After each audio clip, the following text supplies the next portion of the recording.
Hidden within your phone, powering your EV, guiding missiles, rare earths are the unsung building blocks of modern power. Today, one nation controls their destiny: China.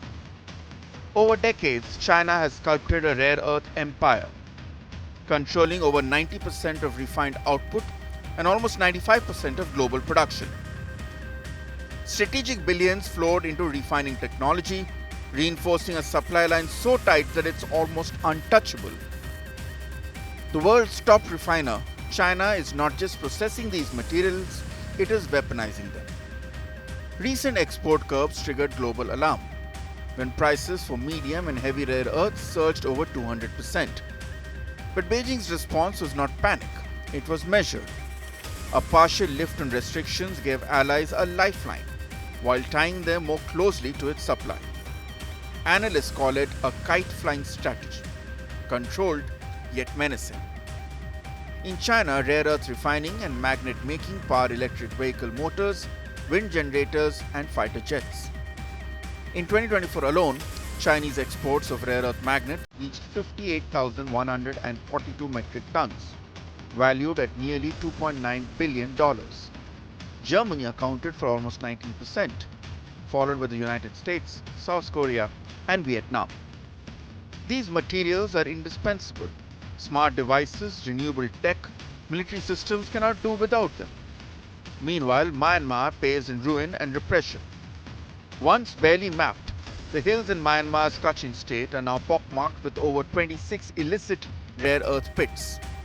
What was once scattered artisanal mining has now exploded into heavy leaching sites, huge circular holes where chemicals dissolve rare earths from the soil. It's a surge: vanishing forests, toxic runoff flowing into rivers, and entire ecosystems tainted, all in rebel-controlled zones funded by mineral wealth. It started with the villagers in Chiang Rai noticing a peculiar orange-yellow tint to the Kok River, a tributary of the Mekong. Repeated testing by the Thai authorities revealed something shocking. The river was poisoned with arsenic and lead, and readings showed that levels were several times higher than what the World Health Organization deems to be safe. To even touch the water was deemed too dangerous. After all, long-term exposure to arsenic can lead to neurological disorders, organ failure, and cancer. The locals are worried. Their livelihoods, and in fact their lives, are in danger. For a population that is dependent on the use of rivers for cultivation of rice, the news of contamination does not bode well. Recent satellite images and water sample testing show that the mines are spreading, and along with it, death and destruction of the ecosystem of Myanmar. Local advocacy groups like the Shan Human Rights Foundation are pointing out that the rights of the local people are also eroding. No one is protected and nothing is safe. No one cares about the environment or the people living downstream of the mines in Thailand. Researchers have also pointed out that there is no environmental assessment or monitoring of the environment in Myanmar when it comes to mining activities. Companies are free to operate with absolutely no regulations in place. Meanwhile, China taps into this unregulated supply chain.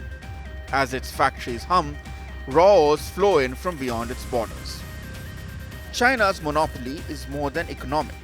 It's strategic leverage.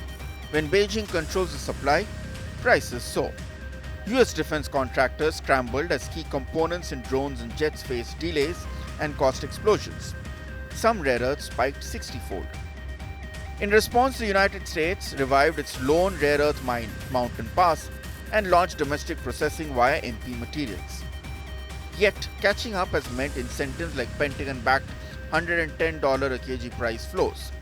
Meanwhile, competitors Europe and Australia have pivoted to diversify supply and shield factories from shutdown. Germany, for instance, is targeting 30% of wind turbine magnets from non-Chinese sources by 2030. MP Materials, which saw more than $65 million in losses last year due to China's highly competitive pricing, is looking to increase its magnet production in Texas. While the United States is set to see strong growth in rare earth magnet demand in the coming years, China still remains the biggest consumer and producer of global processed rare earths. Yet, sourcing ethically remains a challenge. As the global push for clean energy grows, so too does the hunger for rare earth. But all of this is downstream. Upstream, Myanmar's environment and citizens are collateral. Backed by decades of investment and policy, China has won global dominance, while Myanmar pays in lost land, sovereignty, and livelihood. The rare earth rush in Myanmar supports armed groups and underwrites ongoing conflict. The human footprint grows, villages displaced, water poisoned, forests decimated. This is globalization on steroids. Clean energy for consumers, catastrophe for others.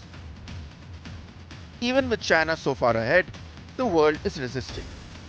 Brazil's Araxar project, Kazakhstan's Akbulag exploration, France and Japan bankrolling new European processing plants, Koreans enhancing domestic reserves.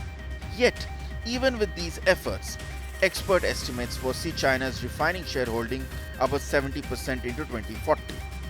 Only unified public action will shift that balance. Rare earths give power, economic power, technological power, strategic leverage. But this power came at a cost.